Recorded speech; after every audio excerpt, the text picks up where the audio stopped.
કે રોજબરોજના જીવનમાં જેને દેહથી નોખા પડવું છે, દેહાધ્યાસ ટાળવો છે, એણે રોજબરોજના જીવનમાં શું શું કરવું જોઈએ, કેવા કેવા વિચાર કરવા જોઈએ, કેવી પ્રક્રિયા કરવી જોઈએ, શું પ્રોસિજર કરવી જોઈએ. દેહ એ હું નથી અને આત્મા એ સેપરેટ છે, એ નિરંતર અનુસંધાન રાખવું અને એને જાનપણું રાખી અને એ રીતે વર્તવું. કોઈ માન કરે, અપમાન કરે, બસ ખાસ કરીને જ્યારે અપમાન થાય, માન થાય, કોઈ ગાળ દે, કોઈ આપણો અપશબ્દ બોલે, કોઈ આપણને આપણા માટે ખરાબ બોલે, આ બધામાં આપણે જે હરખશોક થઈ જાય છે અથવા જે સુખ દુઃખ આવી જાય છે, જે આપણે ઉદાસ થઈ જઈએ, દુઃખી થઈ જઈએ, આ બધાનું કારણ શું છે કે હે મને મારા માટે આવું બોલતો હતો, ધાર્યું ના થાય, મને ગાળી દીધી, મને આમ કીધું, મારું અપમાન કર્યું, હે મને આવું કીધું, મને મૂર્ખ કીધો. કોઈ કહે ને કે હારો મૂર્ખો છે, મને મૂર્ખ કીધો. અને જોજો હાડો હાડ જે લાગી જાય છે એનું કારણ જ દેહાધ્યાસ.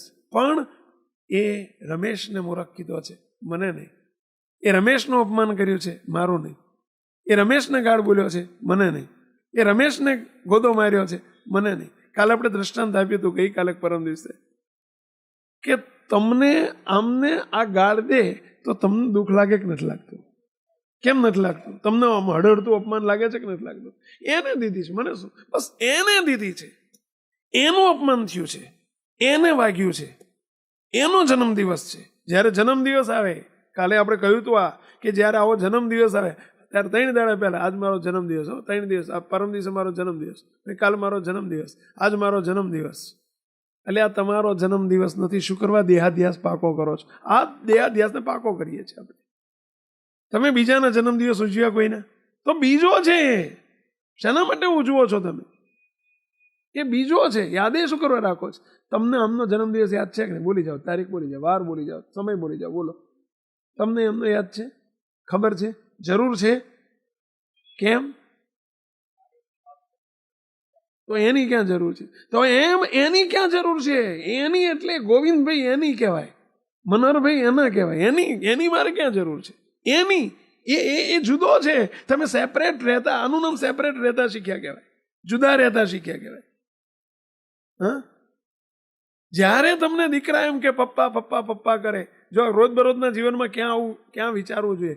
જ્યારે પપ્પા પપ્પા કરે, કોઈ મામા મામા કે, કોઈ કાકા કે, કોઈ તમને ફુવા કે, માસા કે, જ્યારે જે શબ્દ વાપરે ત્યારે તરત જ વિચાર કરો કે એ જે કહે છે એ વિનુભાઈ એના પપ્પા છે, હું નથી. હું કોઈનો પપ્પા નથી, હું કોઈનો બાપ નથી, હું કોઈનો દીકરો નથી. અહમ અનાદિ મુક્ત સ્વામિનારાયણ દાસોસ્મી, અહમ પુરુષોત્તમ રૂપોસ્મી. આઈ એમ એબ્સોલ્યુટલી સેપરેટ દેન વિનુભાઈ. બસ હું પપ્પા નથી. એ વિનુભાઈને કહે છે, મને નથી કહેતા. આ વિચાર એ વખતે આવવો જોઈએ. એ વિચારે કરીને જુદું પડી જવાય. તમને અરે કોઈક નામ દઈને બોલાવે એ તો બને, તે વારે વારે બને. ચલો પપ્પા પપ્પા તો આખો દાડો ના કે કરે, પણ વિનુભાઈ કેટલી વખત કે લોકો એ વિનુ તરત જ વિચાર આવવો જોઈએ, વિનુભાઈ તે હું નથી, હું તો અનાદિમુક્ત છું. તો કે એ વખતે હેંકારો બોલવાનો કે નહીં બોલવાનો? એવું કહેવાનું કે નહીં કહેવાનું? એ જુદા રહીને કહેવાનું, સેપરેટ રહીને કહેવાનું. અંદરથી વિચારે કરીને સેપરેટ રહેવાનું. અને છતાંય તે નાટકના ડ્રામા તરીકે પાત્ર ભજવવાનું. જેમ આપણે કહ્યું હતું કે પેલો કલાકાર, એક્ટર પાત્ર ભજવે છે ત્યારે એ બોલે છે, નામ બોલે છે, બધું, પણ અંદર તો એને ખબર જ છે કે હું આ નામ બોલે છે તે હું નથી, એ મારું નાટક છે. બસ એમ વિનુભાઈ તમારા આ નાટકનું, આ સંસાર રૂપી નાટકનું એક પાત્ર છે. અને એમાં વિનુભાઈ નામની એક વ્યક્તિ કામ કરી રહી છે, એ તમે નથી. આ વિચાર નિરંતર રહે, જેટલો રહે એટલું સેપરેશન રહે. પણ આ સેપરેશન રાખતા છે. કંઈક વાગે તો એ તરત જ તે મારા રિલેટિવને વાગ્યું છે, મને વાગ્યું નથી. મને વાગે એવું જ નથી, કારણ કે હું મૂર્તિમાં છું. મને વાગે એવું જ નથી. નિરંતર હું સેપરેટ છું, હું મૂર્તિમાં છું, હું સલામત છું, હું તદ્દન સેફ છું. મહારાજ, આપણે આ રીતે સેપરેટ થઈ આ મહારાજની મૂર્તિનું ધ્યાન કરીએ છીએ. ધ્યાન કરતી વખતે બસ મહારાજ જ છે આવું નક્કી થઈ ગયું, અને છતાંય બીજી ક્રિયા બહાર જે થતી હોય એનો આપણને અનુભવ થાય છે. તો આપણે હજી એ કેવી રીતે સમજવું? કઈ વાંધો નહીં, એનાથી મૂંઝાવાનું નહીં દયાળુ. તમને અગાઉ પ્રશ્ન કહ્યું હતું, આજે ફરતી કહું છું, 2 દિવસ પહેલાં કહ્યું હતું કે મુક તો અહીંથી તમે માની લો કે તમારે જવું છે, કતારગામ જવું છે દાખલા તરીકે. હવે તમને એમ થયું કે તો બોમ્બે માર્કેટ જવું છે દાખલા તરીકે, બોમ્બે માર્કેટ છે ને એવું કંઈક, બોમ્બે માર્કેટ છે, બોમ્બે માર્કેટ જવું છે. હવે અહીંથી તમે સીધા ગયા, તમને બતાવ્યું છે કે તમારે સીધા જવાનું ને આગળ ફલાણું આવતા આમ ડાબી બાજુ વળી જવાનું, એવું જ કંઈક આવે છે ને રસ્તો, ડાબી બાજુ વળી જવાનું. એવું તમને કહો કે કહ્યું છે કે ભાઈ આ જગ્યાએથી તમે આ 4 રસ્તા આવે અથવા તો આ એક મોટું બોર્ડ આવે ને ત્યાં તમે ડાબી બાજુ વળી જજો, આવું તમને ખબર છે. હવે તમને ખ્યાલ રહ્યો નહીં, સારું તમે સીધા જતા રહ્યા, વળવાનું હતું ત્યાં વળ્યા નહીં, સીધા જતા રહ્યા. થોડીક આગળ ગયા ને ખબર પડી, કોકને પૂછ્યું કે ભાઈ ક્યાં બોમ્બે માર્કેટ જવાનું, તો કે તમે આગળ આવી ગયા, યુટર્ન લઈ લો. શું કરવાનું આપણે? અરે હવે શું થશે મારું? એવું કરવાનું? કંઈ થવાનું નથી, કંઈ થવાનું નહીં. શું થશે? 2 મિનિટ મોડું થશે, બીજું શું થયું? જો એ વખતે ટર્ન પ્રોપર ટાઈમે પ્રોપર તમે ટર્ન લઈ લીધો હોત તો 2 મિનિટ ના બગડી હોત કે 5 મિનિટ ના બગડી હોત. 5 મિનિટ મોડું થશે એટલે યુ ટર્ન લઈને ફરી પાછું આવીને જોડી જવાનું. બીજી વખત એવું થયું, બીજી વખતે યુ ટર્ન લઈ લો, આવું 4-5 વખત એવું થશે, પછી 5-7મી વખતે શું થઈ જશે પેલા? પછી તમે પ્રોપર ટાઈમે પ્રોપર વે ઉપર વળી જશો. એટલે ગભરાવાનું નહીં. એમ આપણે જ્યારે આવું કરીએ, મૂર્તિરૂપ થવાનો પ્રયત્ન કરીએ અને ક્યાંક પાછું બીજું આવીને અંદર રોકાઈ જાય તો એનાથી મૂંઝાવાનું નહીં. યુ ટર્ન લઈ લો, પાછા વળી જાઓ, ફરી પાછું બીજી વખત થાય, યુ ટર્ન લઈ લો, ત્રીજી વખત થાય, યુ ટર્ન લઈ લો, પાછા વળી જાઓ, પ્રોપર વે ઉપર જતા રહો. એમ કરતાં કરતાં એવો સરસ રસ્તો હાથમાં આવી જશે કે આ તમારા તમામ પ્રશ્નોનું સોલ્યુશન આવી જશે. તમને પોતાને જ કોઈ ડિસ્ટર્બ કરવા નહીં આવે. અત્યારે જે ડિસ્ટર્બ કરવા આવે છે એ પ્રેક્ટિસનો અભાવ છે, લાંબી પ્રેક્ટિસ નથી. એટલા માટે આપણે કરવું પડે છે. જેમ જેમ આ પ્રેક્ટિસ કરતા જશો એમ પ્રશ્ન ઓટોમેટિક સોલ્વ થતા જશે. Nothing is impossible. આ જ્ઞાન માર્ગમાં આ સમજ્યા પછી કશું જ અશક્ય નથી, બધું જ શક્ય છે. બસ જરૂર છે 100 વાતની એક જ વાત કે જરૂર છે ફૂલ પ્રેક્ટિસની.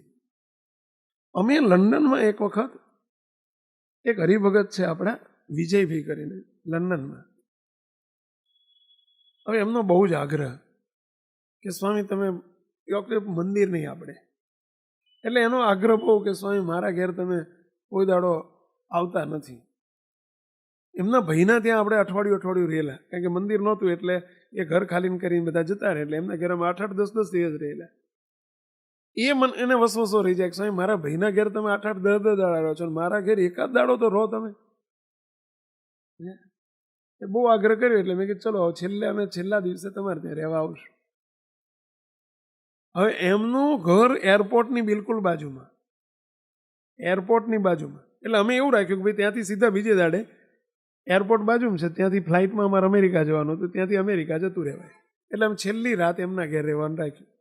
તે રાતે અમે ગયા, કીધું આપણે રાતે સવારમાં અમારે 7 વાગે નીકળવાનું હતું, એટલે કીધું આપણે પરવારીને 5 વાગે ઉઠ. બોલો આખી રાત અમને ઊંઘ જ ના આવી, 1 મિનિટ ઊંઘ ના આવી. કેમ? મચ્છર બહુ હતા એટલે. એટલો બધો અવાજ તમે જુઓ તો. હવે બાજુમાં જ એરપોર્ટ એટલે ધમધમાટી વાગે, હર અનાટી એવો. અરે ઉપડે તો એ ધમધમાટી વાગે, ઉપર જાય તો ધમધમાટી, ને ઉતરતી વખતે ધમધમાટી. તમે જો આખી રાત આરામ, 1 મિનિટ ઊંઘ ના આવી. અમે તો કીધું ભોગ લાગ્યા ભાઈ સાહેબ, આવી ખબર હોત કે તમે આવા નજીકમાં રહો છો, તમે રહી કેવી રીતે શકો? સારું અમને એક રાત ઊંઘ નહીં, તમને આખી રાત કાયમ ઊંઘ કેવી રીતે આવે છે? ત્યાં કે સ્વામી અમને તો 80થી ઊંઘી જઈએ છે કે. બોલો 80થી ઊંઘીએ છે કે? બોલો એનું કારણ શું કહો છો? એમને પ્રેક્ટિસ થઈ ગઈ એટલે બહારનું વાતાવરણ અડતું નથી. અમને હજુ પ્રેક્ટિસ નથી એટલે પેલું વાતાવરણ અડ્યું. અમે જો 10 દાડા રહીએ ને બોલો અમે 80થી ઊંઘીએ. બસ એવું છે. જે તમે કીધું કે મારું બેટું ધ્યાન કરો, બે તો બહારનું વાતાવરણ અડી જાય છે ને ધમધમાટી કંઈક અવાજ થતો હોય ને તોય અવાજ. બોલો અહીંયા આ 2 દાડાથી હું આવું છું, જ્યારે આવું ને ત્યારે અહીંયા પવન સરસ આવે છે, એટલો બહાર ઠંડો પવન હોય છે, તો હું અંદર હોઉં છું. કેમ ખબર છે? એટલું આખી રાત ધમધમાટી વાગે મારું બેટું હું કેવી રીતે આવે? બોલો અમારા સંતો છે તમારે 80થી ઊંઘે છે. બોલો એનું શું કારણ કહેશો? એમને પ્રેક્ટિસ થઈ ગઈ છે. એટલે હું જો 10 દાડા બહાર હોઉં તો હું પ્રેક્ટિસ થઈ, પણ 2 દાડા રહેવાનું હોય ને 2 દાડા પ્રેક્ટિસ કરવા જાઉં ક્યાં મેળ પડે? એના જેવું છે કે જે આપણને બહારનું વાતાવરણ જે ડિસ્ટર્બ કરે છે, અંદરનું ને બહારનું બે, એનું કારણ આ છે. બીજી વાત કહું તમને, જોજો તમે લીમડા નીચે હોવા જાઓ ને, ક્યાંક ગામડે જાઓ ને લીમડા નીચે હોવે ને, લીમડાની હવા બહુ ઠંડી સરસ આવતી હોય, સમજ્યા? પણ હારું ઉપર ચીંચી કરતું હોય, ચકલા બોલતા હોય, કાગડા બોલતા હોય, કાબર બોલતી હોય, તમે જો હારું ઊંઘ જ ના આવે. પણ જેને પ્રેક્ટિસ થઈ ગઈ બોલો મોઢે ઓટીને હોઈ જાય, કશું ચકલો ચકલી કશું ના અડે એને, ભલે ચીંચી ચીંચી ચીંચી બોલ્યા કરતા હોય. હા, સાચી વાત છે. પ્રેક્ટિસ થઈ જાય ના અડે, નહીં ત્યારે એને ચીંચી હારું આ ચકલા લોહી પીવે નથી ઊંઘ આવતી, બોલો ઓલ્યાને કશું ના થાય, ચકલોય ના અડે ને ચકલી ના અડે. એના જેવું છે આ દયાળુ. બધામાં જવાબ એક જ છે, આપણે પ્રેક્ટિસ પૂરી નથી, બસ એનો પ્રયત્ન કરો, પ્રેક્ટિસ કરો, એવરીથિંગ વિલ બી ઓકે. પ્રશ્ન એ છે કે આપણે જે બધું છોડીએ છીએ, જેમ કે બહાર પિક્ચર નહીં જોવાનું, જમવાનું નહીં, નાસ્તા નહીં કરવાના, ફરવા નહીં જવાનું, કોઈ શોખ રાખવાનો, તે મૂર્તિ સુખમાં જવાનું છે કે પછી દેહ ને આત્માને અલગ કરવા માટે? ના ના ના ના ના, એ તો પેલું તમને એક પ્રશ્ન પૂછું, પેલું તમે ગાડી રાખો છો ને, ચોમાસામાં તમે ગાડી લઈને જતા હોય ને, વરસાદ ધોધમાર પડતો હોય, પેલું વાઇપર ચાલુ હોય, ખબર છે?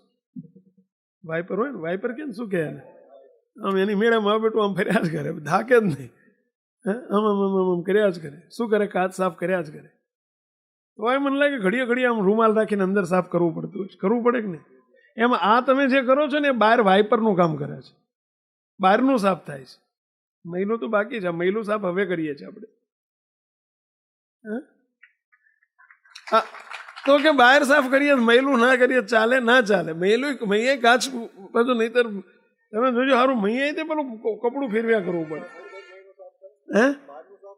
હા, પણ બહારનું સાફ કરવું પડે ને મહિલું કરવું પડે. તો કે બહાર ના કરીએ ના ચાલે? ના ચાલે. એ કરવું પડે ના એ કરવું પડે. એનાથી ઇન્દ્રિયો અંતકરણ શુદ્ધ થાય છે, અને આ જે જ્ઞાન અત્યારે આપણે કરી રહ્યા છીએ ને એનાથી આત્મા શુદ્ધ થાય છે. સમજાય છે?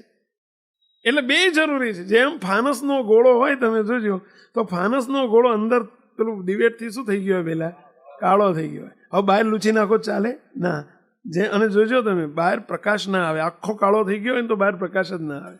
શું કરવું પડે? હવે 1 આંગળી જેટલો સાફ કરો ને તો કેટલો પ્રકાશ આવે? 1 આંગળી જેટલો. 2 આંગળી જેટલો કરો તો કેટલો પ્રકાશ આવે? 2 આંગળી જેટલો. 3 આંગળી આમ ફેરવો તો કેટલો પ્રકાશ આવે? એટલો. અને ફૂલ સાફ કરી નાખો શું આવે? પ્રકાશ પ્રકાશ પ્રકાશ. પ્રકાશ છે પણ છતાંય નથી આવતો. એમ અત્યારે આપણી પોઝિશન એવી છે કે અંદર એટલું બધું કાળું મારું બેટું થઈ ગયું છે, અંદર એટલી બધી રખિયા પેલી રાખ જ કે શું કહે એને, પેલી મેશ એટલી બધી વળગી ગઈ છે કે પ્રકાશ બહાર આવતો જ નથી. લ્યો, હા, નામ પ્રકાશ છે તો પ્રકાશ નથી આવતો. બોલો, અંદર છે દીવો સળગે છે. મહારાજે મોટા વર્તમાન ધરાયા ત્યારથી દીવો હળગાઈ દીધો છે, પરંતુ એટલી બધી મેશ વળગી ગઈ છે કે પ્રકાશ બહાર આવતો નથી. અને અત્યારે આપણે આ શું કરી રહ્યા છીએ? આ જ્ઞાન અને ધ્યાને કરીને મેશ સાફ થાય છે. સમજ્યા? આ જ્ઞાને કરીને પહેલાં મેશ સાફ થાય, અને જેટલી મેશ સાફ થતી જશે એટલો પ્રકાશ આવતો જશે. અને આપણને પોતાને ફીલ થતું જશે કે મારું બેટું પ્રકાશ આવ્યો. એ હતો જ, નહોતો એવું નહોતો, પરંતુ મેશને લઈને પ્રકાશ નહોતો આવતો. એમ અત્યારે આપણે દેહ અને આત્મા નથી જુદા પડ્યા ને, એટલે એટલું બધું દેહાભિમાનની, દેહાધ્યાસની મેશ લાગી ગઈ છે, એટલે મહારાજનું સુખ નથી આવતું. તો આ વાત ઉપરથી તો એવું ફલિત થાય છે. હા, શું થાય છે કહો? કે પહેલા તો પંચ ઇન્દ્રિયોનો આહાર અને અંતઃકરણ શુદ્ધ રાખવા પડે, અને અંતર માટે જ્ઞાનની અખંડ ધ્યાન રાખવું પડે, અનુસંધાન રાખવું પડે, અને ધ્યાન કરવું પડે. જો પર ભાવને છોડી દેહ દ્રષ્ટિ, સુખિયા થવાની ચાવી છે. જો પર ભાવને છોડી દેહ દ્રષ્ટિ, સુખિયા થવા